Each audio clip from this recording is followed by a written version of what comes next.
아멘. 지금 한참 그 새벽 기도회가 진행되고 있죠. 그래서 부흥 집회와 그리고 은퇴 및 임직식을 위한 새벽 기도회인데요. 참 그 다른 어떤 때보다도 많이 뜨거운 것 같습니다. 담임 목사님의 말씀과 그리고 함께 기도하면서 또 찬양도 너무 은혜롭고요. 그래서 성도들이 이렇게 보면 눈물로 기도하며 또한 성령이 충만해서 기도하는 모습들을 함께 기도하며 지금 보고 있는데요, 경험하고 있는데요. 혹여 여기 계신 성도님들 가운데에 좀 많이 바쁘신 관계로 새벽 기도에 참여하지 못하시는 분들은 내일 한번 참석하시면 참 좋을 것 같아요. 우리 서로를 바라보시면서 인사하는데 새벽 예배 때, 새벽 기도회 때 은혜 받읍시다. 새벽 기도회 때 은혜 받읍시다. 근데 얼굴 표정은 전혀 은혜를 사모하는 표정이 아닌 것 같아요. 피곤들 하시긴 한가 봅니다. 다시 한 번만 얼굴을 활짝 웃으면서 주님의 이름으로 사랑합니다. 주님의 이름으로 사랑합니다. 주님의 이름으로 사랑합니다. 사랑합니다. 네. 바울 이제 사도가 이제 빌립보를 향해서 그가 권면하고 또 그 어떤 은혜의 그 말씀들을 이렇게 전하면서 그 빌립보를 위한 그의 절절한 이러한 마음과 그리고 또 각 어느 교회든지 마찬가지로 지체들을 교회를 사랑하는 바울의 모습을 볼 수가 있습니다. 그런데 사도행전 13장 13절 말씀에 보면 딱 한 절에 마가 요한, 요한인데 마가 요한이에요. 바나바의 생질이죠. 그런데 밤빌리아 지역이라고 해야 되겠나요? 근데 그 밤빌리아에 있는 버가에서 마가 요한이 사도행전 13장 13절에는 요한이라고만 나와 있습니다. 근데 요한이 포기를 합니다. 선교 여행을 같이 하다가 바나바와 바울과 그리고 요한이. 그래서 버가 앞에서 이 요한, 마가 요한이 포기를 하고 돌아가는 일이 이제 발생합니다. 그런데 왜 포기를 하고 돌아갔는가? 보통은 우리가 마가라고 많이 알고 있습니다. 그런데 이 마가의 이 사건을 통해서 왜 그래야만 했는가? 여러 가지 그 성경학자들이 또는 고고학자들이 추측을 하는데요. 가장 어떤 신빙성이 있는 내용 중에 하나는 마가가 토로스 산맥을 넘어가는 데 있어 좀 두려워했었던 것 같습니다. 그래서 토로스 산맥이라는 것을 넘어가기 전에 돌아가야겠다. 그 이유인즉슨 또 그 앞에서 선교 여행을 하면서 여러 가지 일들을 겪었겠죠. 그런 지친 육신을 통해서 어려웠었던 것 같아요. 그래서 버가에 딱 머무르며 비시디아 안디옥이라는 것을 가기 위해서는 토로스 산맥을 넘어가야 됐습니다. 마가가 그걸 보고 포기를 하지 않았을까. 그래서 이렇게 봤는데 토로스 산맥은 터키 지역에 보면 그 동쪽 중반부부터 쫙 뻗어내린 참 커다란 산맥이에요. 그래서 지중해까지 서쪽 지중해까지 치닫는 그 산맥이 토로스 산맥인데 최고 높은 해발이 평균 3,000m지만 최고의 해발이 3,400m라고 합니다. 3,400m. 이제 미터로 따지면 이게 가늠하기가 조금 현실감 있게 다가오지를 않아요. 그래서 백두산을 한번 생각해 봤습니다. 제가 단기 선교를 중국 지역으로 연길 지역이죠. 길림성 쪽으로 3번을 갔다 오게 됐어요. 북방선교회 회장을 맡고 계신 전에 섬기던 목사님이 회장을 맡고 계셔서 제가 이제 같이 함께 동행을 하는 경우가 있었어요. 근데 백두산을 갈 때마다 마지막 코스로 그곳에 가서 기도하고 이렇게 내려오는 그런 일들이 계속 있었는데 그때 백두산을 걸어서는 못 가요. 워낙 2,750m거든요, 해발이. 그런데 그 높이로 올라가는 것도 너무 이게 벅차서 이게 트럭이 아니라 뭐죠? 덤프 이게 지프차, 집차라고 하죠. 이런 차를 타고서 밑에서부터 쭉 올라갑니다. 올라가는데 차를 타고도 상당한 시간이 걸려서야만이 백두산 그 정상 근처까지 가는 거예요. 천지를 보기 위해서죠. 그 생각을 해보니까 2750m도 높은데 3400m는 얼마나 높을까? 더해서 약 650m 내지 700m를 더한 높이인데요. 저는 한 300m, 해발 300m 되는 산 올라가는 것도 사실 어렵더라고요. 그래서 전에는 뭐 산 올라가는데 참 이렇게 좋아했었는데 언젠가부터는 산 올라가는 데는 이렇게 좀 자꾸 피하게 되더라고요. 그러면서 꼭 케이블카가 있냐고 물어봅니다. 케이블카가 있으면 그 산으로 가고 없으면 자꾸 마음적으로 포기를 하게 되는 거예요. 그만큼 이 산이라는 거는 어렵습니다. 고대요. 그러니 평균 이 줄령이 3000m대의 이 산을 넘어간다는 그 자체가 너무 힘들었을 거라는 거죠. 그런데 마가를 말씀드리려고 하는 것이 아니라 바로 바울의 마음가짐이라는 거죠. 이 바울은요, 이 산맥을 1차 선교여행 때 올라가면서 넘어가면서 비시디아 안디옥으로 갔겠지만 그 외에도 다른 선교여행을 하면서도 여러 번 오르락내리락 하지 않았을까라고 보통은 보고 있습니다. 이렇게 바울의 마음은요, 복음의 열정으로 사로잡혀 있었던 것 같아요. 그냥 시도 때도 없이 늘 성령에 매여서 살아가는 그런 바울을 보게 됩니다. 그러면서 이 험산 줄령을 넘어가는데 이 토루스 산맥이라는 곳이 참 그 깊고 높기 때문에 사람들은 꺼려했어요. 왜? 도적들이 난무했기 때문에 그렇습니다. 지금이야 관광화가 돼 있어서 산에 그 도로가 뚫려 있고 보면은 그 사진으로 이렇게 캡처해서 봐도 산 그 정상까지 길이 참 잘 닦여져 있어요. 그래서 차가 오르락내리락 합니다. 그러니까 지금 완만한 경사를 통해서 계속 꾸준히 올라가는 것처럼 느껴진다고들 갔다 오신 분들은 얘기를 하는데 실제로 그 당시에 그 산맥은 엄청났을 거라는 거예요. 곳곳마다 바위와 건조한 그런 어떤 그 풀들이 많지 않은 이러한 산을 넘어갈 때에 도처에서 도사리는 산짐승과 도적들의 위험이 계속해서 그들에게 도사리고 있었다는 것이죠. 그런 바울이 오직 누구만 의지해서 넘어갑니까? 하나님이죠. 하나님께서 나를 인도하시고 어떤 공경 가운데에도 분명한 것은 그 계획하심이 있기 때문에 나를 인도하실 것이라는 그러한 확실한 믿음이 있었던 거죠. 그러면 복음에 대한 열정을 가지고 그가 이 어려운 이런 일들을 계속해서 행하게 되는 겁니다.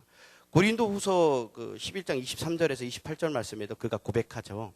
그 중에 이 엑기스를 좀 이렇게 빼서 한번 말씀을 보면 11장 26절부터 27절 말씀인데 고린도후서 여러 번 여행하면서 강의 위험과 강도의 위험과 동족의 위험과 이방인의 위험과 신의 위험과 광야의 위험과 바다의 위험과 거짓 형제 중의 위험을 당하고 또 수고하며 애쓰고 여러 번 자지 못하고 줄이며 목마르고 여러 번 굶고 춥고 헐벗어 놀아. 이렇게 힘들었던 그 자신의 과거를 이렇게 토로합니다. 어디를 향해서? 고린도 교회를 향해서. 그러면서 그가 이러한 어려움 속에서도 하나님이 주시는 그 뜻이 있음을 바울은 분명 깨닫고 있었고 그만큼 계속해서 공경을 통해서 하나님이 나와 함께 동행하시고 하나님이 계획하신 원대하시고 그 넓은 그 뜻이 그 안에 있음을 그가 이렇게 겪어가면서 경험을 하면서 담대해지는 그의 모습을 볼 수가 있습니다.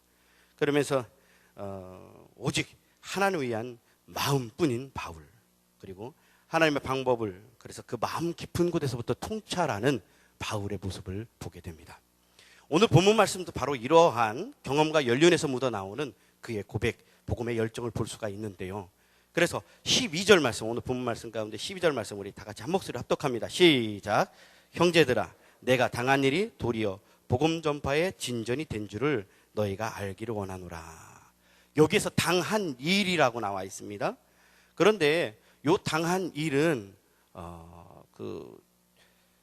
AD죠. 그러니까 주님 오신 후, 주후 62년에서 3년, 63년 사이에 로마의 그 옥중 안에서 그가 지금 쓴 편지로 추정할 수가 있는데요. 이 당한 일이 바로 옥중에서 있는 바울을 말하고 있습니다. 그런데 이 옥중이라는 게 그때 당시에는 그냥 우리가 생각하는 이런 감옥처럼 딱 타이트하게 갇혀가지고 있는 것이 아니었던 것 같아요. 나름대로 그 가택연금처럼 집안에 있으면 시위대가 옆에서 지키고 있고 사람들은 자유롭게 드나들었던 것 같습니다. 그 우리 귀양살이라고 하잖아요. 귀양을 가면 그 귀양 간 곳에서 가택연금처럼 먼 곳에서 유배를 당하지만 그 유배당한 곳에 사람들이 자유롭게 왕래한 것을 우리가 알 수가 있어요. 그러다 보니까 왕 같은 경우에는 폐위돼 가지고 가택연금을 당했어요. 그런데 그곳에 예전 신하들이 찾아가면 그 안에서 여러 가지 얘기들을 나누게 될 거 아닙니까? 그런데 이런 부분들이 다시 위에 있는 상부에 전달이 되게 되면 영무 사건에 연루되면서 문제가 종종 발생하지 않았습니까? 바로 그러한 것처럼 이때 로마 시대 때에도 감옥 안에 갇히기보다는 현재 바울의 모습은 로마에 있는 어떤 한 집에서 가택연금처럼 갇혀 있었던 그러한 바울의 모습을 보게 됩니다. 그런데 이 가택에 연금 당한 상태에서 바울이 복음 전파의 진전이 된 줄을 너희가 알기를 원하노라 라고 했어요. 감옥 안에 그러니까 연금된 상태에서 어떻게 복음이 진전이 일어날 수가 있겠는가?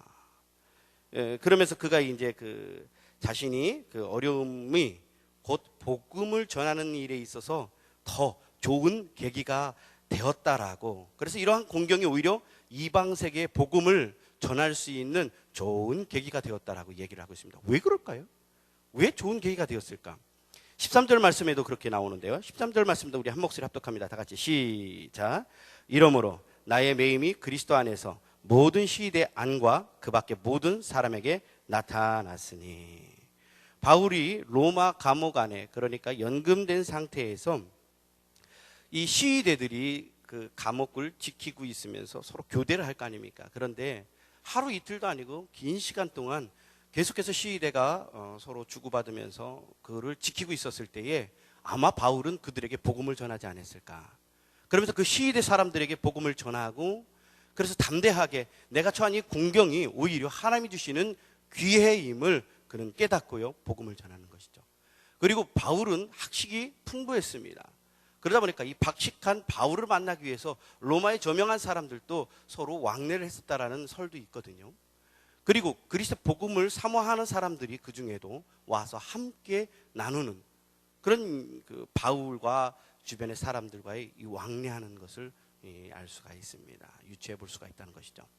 그러면서 바울이 그 갇힌 가운데에도 그곳 로마 안에서 나름대로 어느 정도 학식이 있는 사람들도 만났을 것과 그리고 로마 시대의 이 사람들과 함께 복음을 나누며 복음을 전파하는 그의 모습을 보면서 바울은요, 우리가 바울을 보면 하나님께서 이렇게 갇혀있는 상태에서도 공경에 처한 상황 속에서도 사용하시는 것을 보게 됩니다. 또 한 가지 고백하는 것은 바울이 14절 이후부터 이렇게 고백을 해요. 그가 갇혀 있음으로 인해서 그를 어떤 사람들은 뭐 질투하거나 시기할 수도 있는 것이고 어떤 사람들은 경쟁하는 마음으로 복음을 전하는데 그 바울 스스로가 가서 곳곳에 가서 복음을 전하지 못하는 상황들을 오히려 그가 갇힘으로 인해서 주변에 있던 많은 사람들이 경쟁하는 마음으로 곳곳에 가서 그리스도의 복음을 전한다는 것이죠. 오히려 자신이 갇혀있는 속에서도 하나님을 사모하는 예수 그리스도의 복음에 대한 열정 때문에 오히려 기뻐하고 있는 그의 모습을 보게 됩니다. 그렇다면 이처럼 바울이 공경에 처했을 때에 이 바울의 자세를 통해서 우리는 몇 가지를 좀 그 의미를 되새겨보고 우리가 교훈 삼아야 될 것 같은데요. 그 첫 번째는 신체적 한계를 통한 공경과 또 다른 기회를 얻게 된다는 것이죠. 신체적 감금은 바울에게 통상적으로 접근하지 못했던 영역에 복된 소식을, 그러니까 복음을 전할 수 있는 계기가 되었다고 했습니다. 안겨다 준 거죠. 경쟁적으로 복음을 전함으로 인해서 그가 하지 못하는 일들을 오히려 하게 되었다는 것이에요. 그러면서 로마서 8장 28절 말씀을 우리가 좀 보면 이 요절을 한번 찾아봤으면 좋겠습니다. 로마서 8장 28절 말씀을 다 같이 한번 찾아보겠습니다. 로마서 8장 28절 말씀.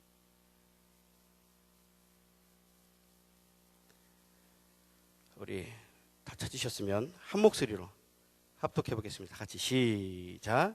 우리가 알거니와 하나님을 사랑하는 자 곧 그의 뜻대로 부르심을 입은 자들에게는 모든 것이 합력하여 서로를 이루느니라. 이 땅의 피조물은 사실 선한 것이 없다고도 볼 수 있겠죠.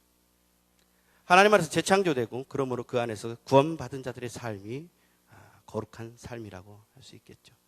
그렇지만 하나님께서 이 땅의 피조물들을 연합하여서 선을 이루신다라는 이 말씀을 통해서 우리가 알 수 있는 것은 바로 바울이 신체적 한계를 통해서 어떠한 운신의 폭이 좁아졌음에도 불구하고 하나님께서는 오히려 이 신체적 한계를 통해서 더 기회의 장으로 이끄시는데 연합하여서 선을 이룰 수 있도록, 그러면 연합하여서 그리스도의 복음을 전할 수 있도록 주님께서는 역사하고 계시다라는 것이죠. 바로 28절 말씀에, 로마서 8장 28절 말씀에 이 부분들도 포함이 됩니다. 그래서 연합해서 선을 이루는데 어떤 경쟁을 통하든 아니면 복음의 열정에 사로잡힌 다른 어떤 사람들을 통해든 아니면 바울이 현재 갇혀있는 상태에서도 그를 통하여 복음이 선포되고 있는 그런 상황들, 이러한 모든 것들을 연합하여서 선을 이루신다라는 거예요. 어떤 경우에는 자신의 아내가 죽임을 당하고 교통사고를 당하고 어려운 환경에 처해 있고 또 시한부 인생으로서 살아가면서도 불구하고 어떤 목사님들은 이렇게 고백을 한다는 거예요. 연합하여서 하나님은 선을 이루시기 때문에 이 모든 과정도 주님께서 인도하시는 것이다. 분명한 것은 하나님의 선하신 뜻이 여기 있다라고 표현한다는 것이죠.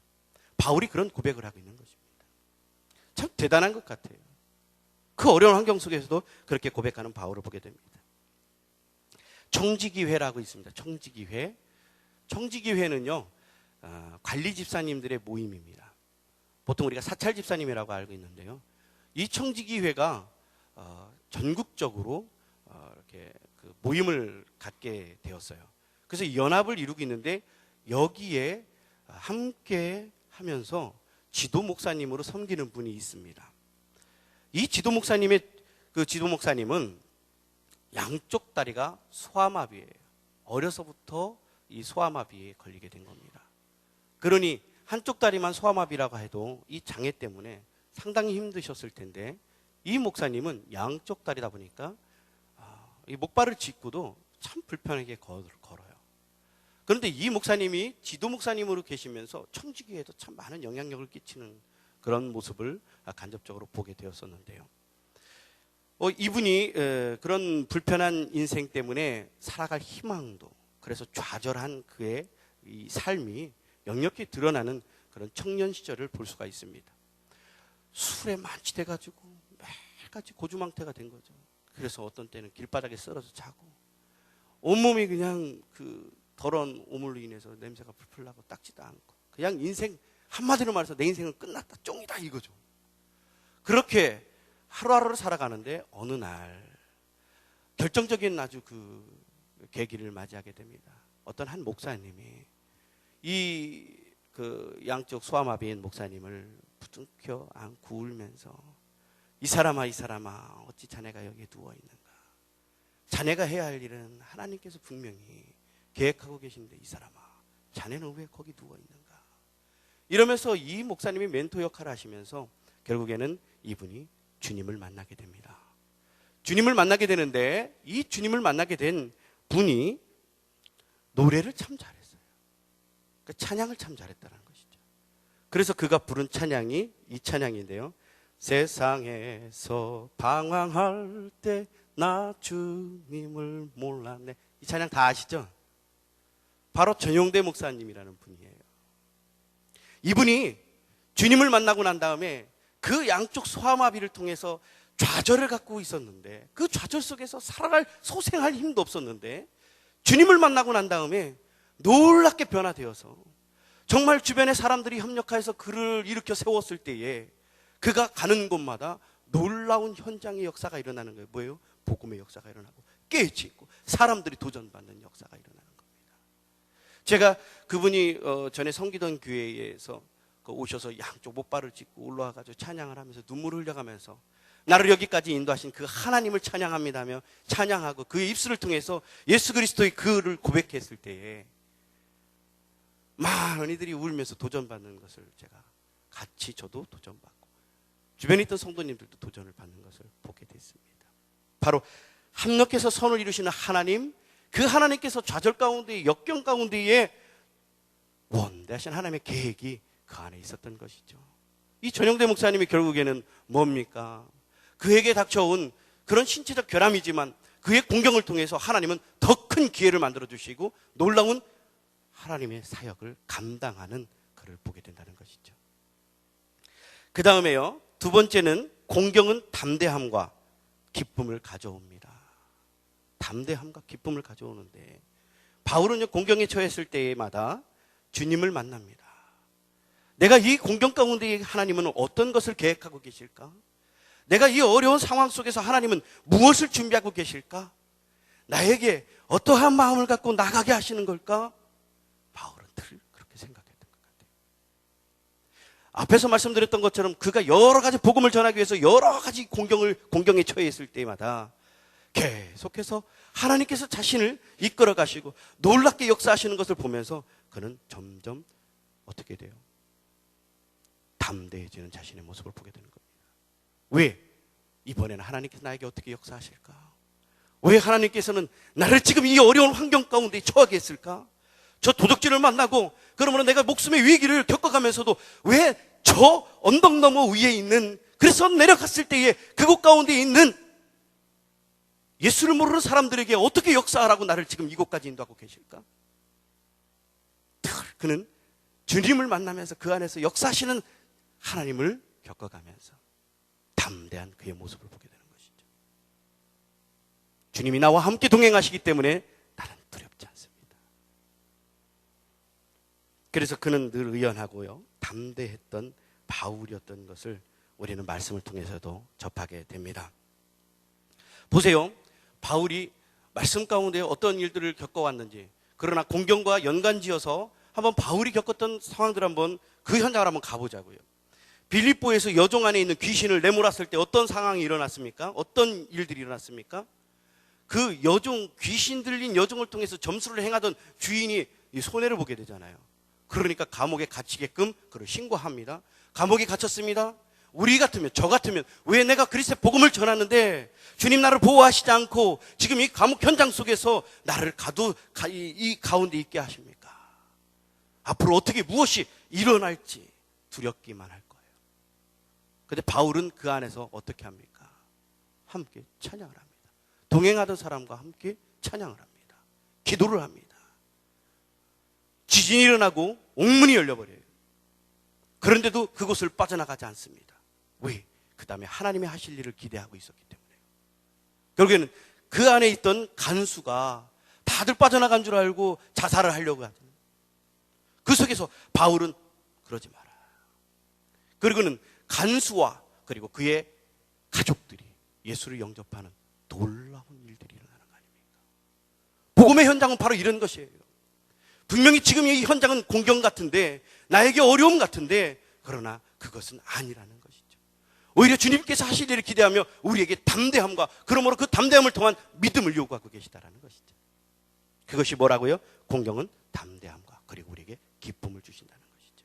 하나님이 나와 함께 하시고 이렇게 놀라운 일들을 이루셨구나. 오 하나님 감사합니다. 내 마음이 너무 기뻐 주를 찬양합니다. 이런 고백이 나온다는 것이죠. 할렐루야. 그리고요, 드로아에서 있었던 사건 아닙니까? 유두고 사건 다 알죠. 졸다가 뚝 떨어졌는데 죽었잖아요. 주변에 많은 믿는 사람들이 보고 있습니다. 이 상황을 어떻게 극복할까? 바울은 담담히 그 앞으로 나아갑니다. 왜? 하나님이 하실 일을 기대하면서 담대하게.